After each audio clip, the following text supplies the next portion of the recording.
बच्चों, पिछली ताशिका के समय हमने तमिल के संत कवि पाठ क्रमांक 4 इस पाठ का अध्ययन किया। साथ में इस पाठ के नीचे जो शब्दार्थ थे, टिप्पणी तथा पाठबोध के अंतर्गत दिए गए मौखिक तथा लिखित प्रश्नों के जवाब हमने पिछली ताशिका के समय लिए थे। अब पन्ना क्रमांक 34 पर लिखित सवालों के बाद दूसरा जो उपप्रश्न दिया गया है, सूर्योदय का चित्रण अपने शब्दों में करें। जैसे सूर्योदय और सूर्यास्त दोनों में अंतर है, फर्क है। सूर्योदय यानी सुबह का सूर्योदय, प्रभात काल की सूर्य की किरणें जब निकलती है उस वक्त कन्याकुमारी में सूर्योदय का चित्र बड़ा ही मनोहारी होता है। प्रभात काल के समय, सूर्योदय के समय बहुत सारे लोग नौका विहार के लिए समुद्र में आते हैं तथा बाल किरणों का आनंद लेते हैं। उसी प्रकार कवयित्री ने भी प्रभात काल का आनंद अपने कमरे से ही बाल सूर्य के दर्शन किए थे, जिसने टकटकी लगाते हुए उस अलौकिक दृश्य को देखा था। उसी दृश्य को देखते समय समुद्र में भीतर ही एक विशालकाय प्रतिमा थी जो विराजमान पाई है। वो प्रतिमा थी सुप्रसिद्ध कवि तिरुवल्लुवर जी की थी। वहाँ का जो दृश्य था बहुत ही अच्छा था। समुद्र का नीला पानी, सूर्य की सुनहरी किरणें और पक्षियों का आना, नौका विहार करना, लोग नौका विहार के माध्यम से बाल किरणों का आनंद लेना। इसलिए सुबह के सूर्योदय का वातावरण हर एक को अच्छा लगता है। उसी प्रकार हम सुबह के समय जब समुद्र तट पर जाते हैं, नदी के किनारे जाते हैं, तो हमें सुबह का वातावरण बहुत ही अच्छा लगता है। यानी सूर्योदय हमारी मन को भाता है। जैसे यहाँ पे बताया गया है कि सूर्योदय का चित्रण अपने शब्दों में कीजिए। इस तरह के छोटे छोटे वाक्य आप लोग हिंदी विषय के माध्यम से सूर्योदय के बारे में अच्छी तरह से लिख सकते हैं। तीसरा उपप्रश्न, आशय स्पष्ट कीजिए। Explain in your own words. जैसे दो उपप्रश्न इसमें दिए गए हैं। पहला क उपप्रश्न, मैं अन्न को ईश्वर मानता हूँ। जैसे उन्होंने यानी तिरुवल्लुवर जी ने अपनी पत्नी जब वासुकी मृत्युशैया पर पड़ी पत्नी वासुकी के प्रश्न के उत्तर में उन्होंने कहा था, भाग्यवान, मैं अन्न को ईश्वर मानता हूँ।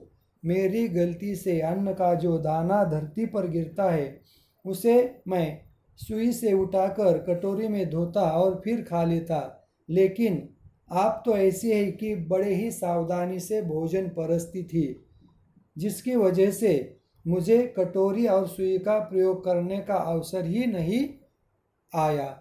इस प्रकार अपनी मृत्युशैया पर लेटी पत्नी वासुकी के साथ बात करते समय उन्होंने ये वाक्य कहा। वाक्य था, मैं अन्न को ईश्वर मानता हूँ।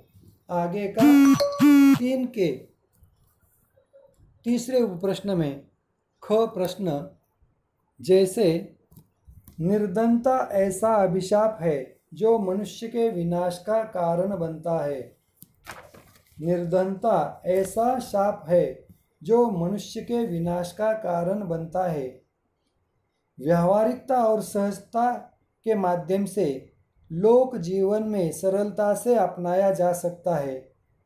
इसके बारे में कहते हुए तिरुवल्लुवर मानते हैं कि निर्धनता ऐसा अभिशाप है जो मनुष्य के विनाश का कारण बन जाता है।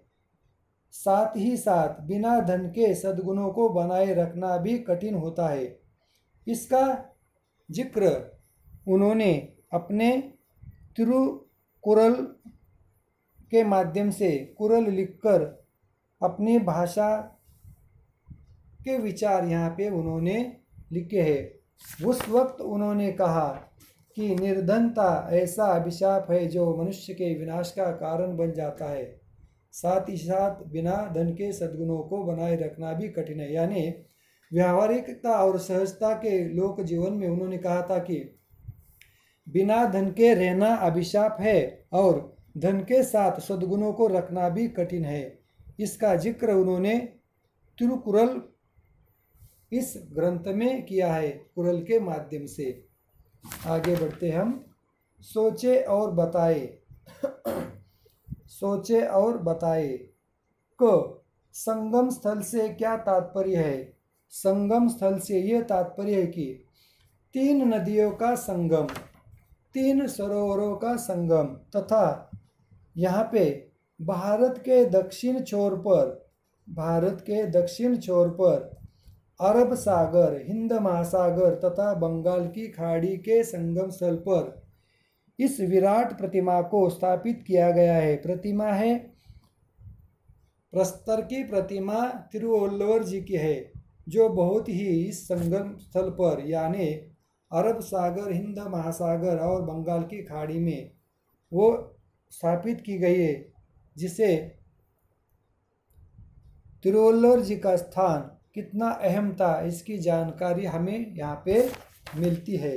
इसलिए संगम स्थल से ये तात्पर्य है कि संगम स्थल वो स्थान है जहाँ 3 नदियाँ, 3 महासागर मिलते हैं। ऐसे मौके की जगह पर तमिलनाडु में तिरुवल्लुवर जी की प्रतिमा यानी प्रस्तर प्रतिमा को स्थापित किया था, जिससे वहाँ का दृश्य और भी विहंगम और सुंदर दिखाई देता है, इसलिए उसे संगम स्थल कहा जाता है। ख भारत के प्रसिद्ध संगम स्थल कौन कौन से हैं? भारत के प्रसिद्ध संगम स्थल हमें उत्तर भारत में उत्तराखंड में, कन्याकुमारी में तथा कर्नाटक में जब जाते हैं कुड़ल संगम, कन्याकुमारी, तमिलनाडु, केरल में ऐसे कई प्रकार के संगम स्थल दिखाई देते हैं, जहाँ 3 समुद्रों का पानी, 3 नदियों का पानी एक होता है। वहाँ पे ऐसे प्रसिद्ध स्थल बनाए जाते हैं जिसका दृश्य और भी विहंगम होता है और वहाँ की जगह को एक सौंदर्य मिलता है। इसलिए सोचे और बताए इन प्रश्नों के उत्तर हमें अपने हिसाब से विस्तारता से लिखने हैं। उसके आगे अब भाषा ज्ञान रूपी प्रश्न हम क्या करेंगे, यहाँ पे लेंगे। भाषा ज्ञान रूपी प्रश्नों में पहला उपप्रश्न 1, इनके अर्थ लिखकर वाक्य में प्रयोग करें। जैसे शब्द दिए गए हैं, उन शब्दों का अर्थ लिखना है और उसका वाक्य में प्रयोग करना है। जैसे उदाहरण के लिए यहाँ पे दिया गया है समुद्र तट, समुद्र का किनारा। मुंबई समुद्र तट पर स्थित है, यानी मुंबई समुद्र तट पर स्थित है, विराजमान है। समुद्र तट यानी समुद्र का किनारा। वाक्य मुंबई समुद्र तट पर स्थित है। दूसरा शब्द प्रभात काल। प्रभात काल यानी सुबह का समय। सभी लोग सुबह के समय घूमने आते हैं या फिर घूमते हैं। प्रभात काल यानी सुबह का समय, सभी लोग सुबह के समय घूमने आते हैं। विशालकाय, बड़े आकार वाला। तिरुवल्लुवर जी की विशालकाय प्रतिमा तमिलनाडु में संगम पर स्थित की गई है। विशालकाय यानी बड़े आकार वाला। तिरुवल्लुवर जी की विशालकाय प्रतिमा तमिलनाडु में है। प्रस्तर प्रतिमा यानी पत्थर की मूर्ति। प्रस्तर प्रतिमा इसका अर्थ है पत्थर की मूर्ति। समुद्र में तिरुवल्लुवर जी की प्रस्तर प्रतिमा अच्छी दिखती है। प्रस्तर प्रतिमा यानी पत्थर की मूर्ति। समुद्र में स्थित तिरुवल्लुवर जी की प्रस्तर प्रतिमा अच्छी दिखाई देती है। मृत्युशय्या मरने वाला व्यक्ति। मृत्युशय्या यानी मरणासन्न व्यक्ति, मृत्यु की शैया पर लेटा हुआ व्यक्ति। जैसे तिरुवल्लुवर जी की पत्नी वासुकी मृत्युशय्या पर लेटी थी, पड़ी थी। मृत्युशय्या यानी मरणासन्न, मरने वाला व्यक्ति। जैसे तिरुवल्लुवर जी की पत्नी वासुकी मृत्युशय्या पर पड़ी थी। इस तरह के आप लोग भाषा ज्ञान रूपी शब्द, उसका अर्थ और वाक्य में प्रयोग अच्छी तरह से कर सकते हैं। अब पन्ना क्रमांक 35 पर जाएंगे हम। स्वर संधि पढ़े। यहाँ पर हमें क्या करना है? स्वर संधि के माध्यम से इसे पढ़ना है और उसका अध्ययन हमें करना है। स्वर संधि के माध्यम से हमें इन प्रश्नों के उत्तर देने हैं। जैसे यहाँ पर पन्ना नंबर 35 पर जो शब्द है, उपप्रश्न है स्वर संधि। इसे पढ़े। पहला शब्द अधिकांश। अधिक, अधिक, अंश, अधिकांश। महोत्सव, महा अधिक उत्सव, महोत्सव। यहाँ पे ओ अधिक आ अधिक ओ, महोत्सव और अधिकांश। स्वर संधि में दो स्वरों के मेल से शब्द में परिवर्तन होता है। स्वर संधि में शब्दों के दो स्वरों में परिवर्तन होता है। इन शब्दों को स्वर संधि कहा जाता है। स्वर संधि में दो स्वरों के मेल से शब्द में परिवर्तन होता है, उसे स्वर संधि कहा जाता है। अब इन शब्दों का संधि विच्छेद करें। विच्छेद करना यानी अलग अलग लिखना। जैसे शब्द दिया गया है सूर्योदय, सूर्य अधिक उदय। शताब्दी, शत अधिक शताब्दी। देवालय, देव अधिक आलय। महात्मा, महा अधिक आत्मा, महात्मा। परोपकार, परो अधिक उपकार, परोपकार। यथोचित, यथो अधिक उचित, यथोचित। इन शब्दों का संधि विच्छेद करते समय हमें दो शब्दों के बीच में संधि विच्छेद करके शब्दों को अलग अलग लिखना है। जैसे सूर्योदय, सूर्य अधिक उदय। शताब्दी, शत अधिक शताब्दी। देवालय, देव अधिक आलय, देवालय। महात्मा, महा अधिक आत्मा, महात्मा। परोपकार, परो अधिक उपकार, परोपकार। यथोचित, यथो अधिक उचित, यथोचित। आदि शब्दों का हम स्वर संधि के माध्यम से वर्ण विच्छेद करके दो शब्द अलग अलग लिख सकते हैं, जैसे यहाँ पर मैंने बताए हैं। तीसरा उपप्रश्न भाषा ज्ञान के अंतर्गत उपसर्ग और मूल शब्द अलग अलग करके लिखे। उपसर्ग और मूल शब्द अलग अलग करके लिखे। इसमें उपसर्ग अलग लिखना और मूल शब्द अलग लिखना। जैसे शब्द दिया गया है प्रसिद्ध, प्र अधिक सिद्ध, प्रसिद्ध। उपदेश, उप अधिक देश, उपदेश। अभिशाप, अभि अधिक शाप, अभिशाप। निराशा, निर अधिक आशा, निराशा। अज्ञान, अ अधिक ज्ञान, अज्ञान। संग्रहित, स अधिक गृहित, संग्रहित। महासागर, महा अधिक सागर, महासागर। आदि शब्दों में मूल शब्द और उपसर्ग उसके अलग अलग करके हम क्या करते हैं, उन उपसर्ग और मूल शब्दों को लिखते हैं।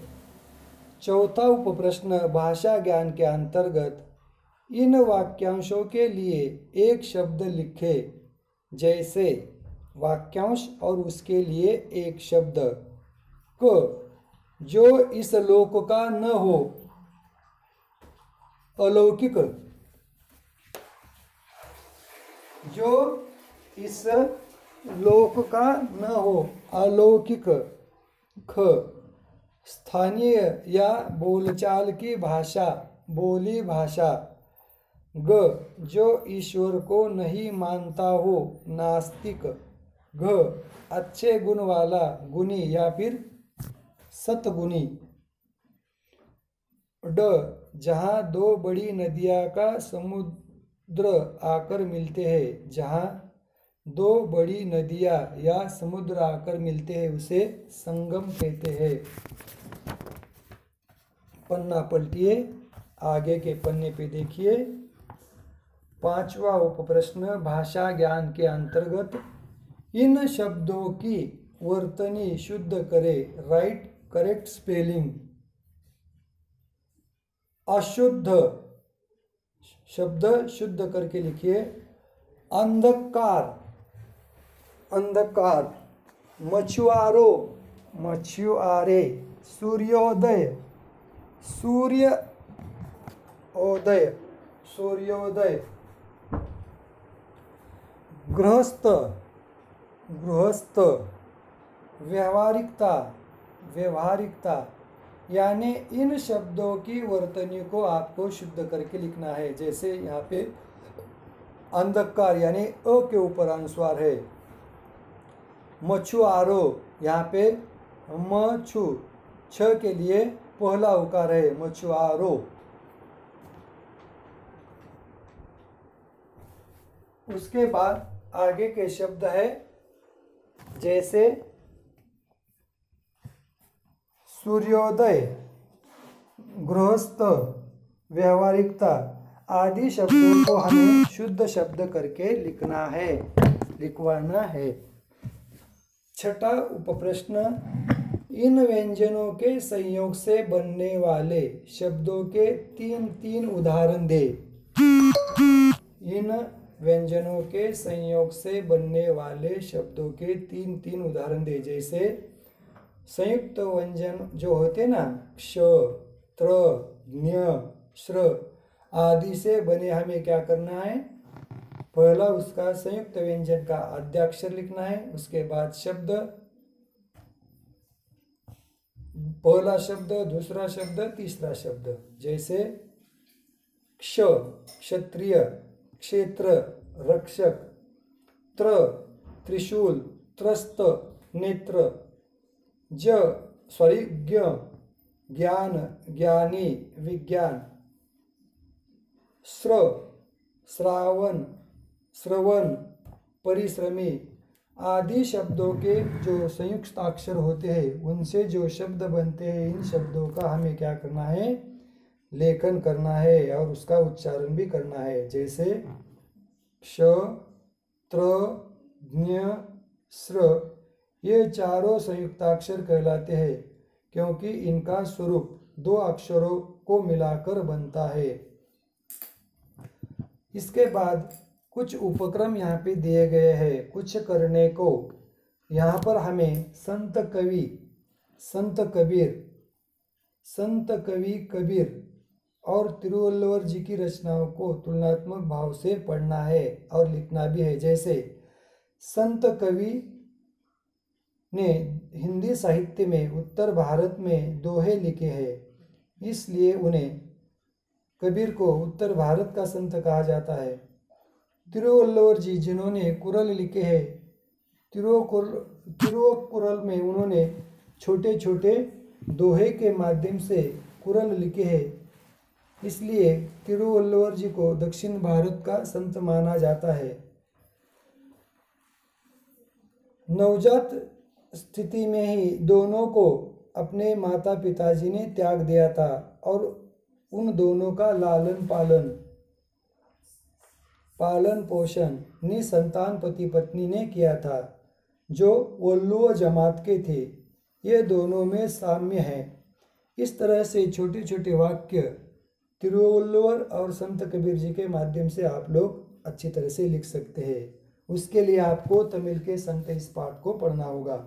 आगे यह भी जाने, संत कवि तिरुवल्लुवर की यह कांस्य प्रतिमा बंगलुरु में 9 अगस्त को लोकार्पित की गई है। यानी तमिलनाडु के प्रसिद्ध संत तिरुवल्लुवर जी की कांस्य प्रतिमा, कांस्य यानी ब्रॉन्ज की जो प्रतिमा है, इसे बंगलुरु में 9 अगस्त को 2009 को लोकार्पित यानी लोगों के लिए उसे समर्पित किया गया है।